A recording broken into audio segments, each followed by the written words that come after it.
Hello everyone, welcome back to my channel.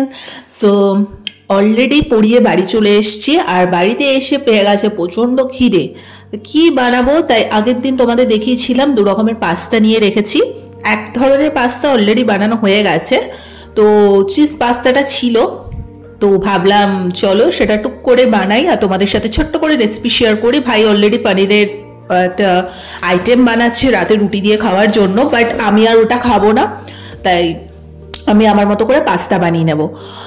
তোমরা সবাই জানো চিজ পাস্তা বানাতে কি কি লাগে, খুবই সামান্য কিছু থাকলেই হয়ে যায়। বাট আমি আজকে একদম অথেন্টিক ওইভাবে চিজ পাস্তা রান্না করব না, খুব সিম্পলভাবে, বিকজ সবসময় অত তোষামত করে রান্না করার সময় থাকে না। যতটুকু না দিলেই নয় ততটুকু ইনগ্রিডিয়েন্টস নিয়ে সহজ পদ্ধতিতে তোমাদেরকে শিখিয়ে দিচ্ছি। যে ধরো যে সময় একদম হাতে সময় থাকবে না, কোথাও থেকে বাইরে থেকে সদ্য এসছো, চটজলদি বানিয়ে খেতে হবে, তখন কি করে রান্না করবে সেটাই দেখিয়ে দিচ্ছি। সো ফার্স্টেই জলে নুন আর তেল দিয়ে ভালো করে একটু যখন ফুটে উঠেছে জলটা, তার মধ্যে পাস্তাগুলোকে দিয়ে হালকা একটু সিদ্ধ করে ঠান্ডা জল দিয়ে ভালো করে জল ঝরিয়ে রেখে দিয়েছি। তারপরে ফ্রাইং প্যানে সাদা তেল গরম করে তার মধ্যে ডিম ফেটিয়ে নিয়েছি। তোমরা যে কটা ডিম খেতে ভালোবাসবে, আমি আপাতত একটা ডিমই দিয়েছি। তার মধ্যে অবশ্যই স্বাদ মতো লবণ আর গোলমরিচের গুঁড়োটা দিয়ে দিচ্ছি, কারণ গোলমরিচটা না দিলে কিন্তু ঝালটা আসবে না, ঠিক আছে।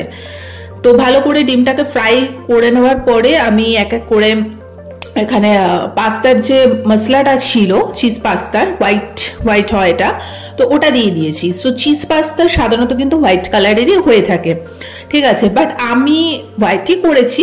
তার সাথে হালকা একটু টমেটো সসটা দিয়েছি বলতে হালকা একটু রেডিশ রংটা আসবে। তোমরা না চাইলে টমেটো সসটা কিন্তু স্কিপ করে যেতে পারো, নাই দিতে পারো, বাট ওই যে আমি আমার মতো করে রান্না বান্না করি, ঠিক আছে, ওই সবারটা ফলো করি না, আমি নিজে যেরকম পারি সেভাবে করি।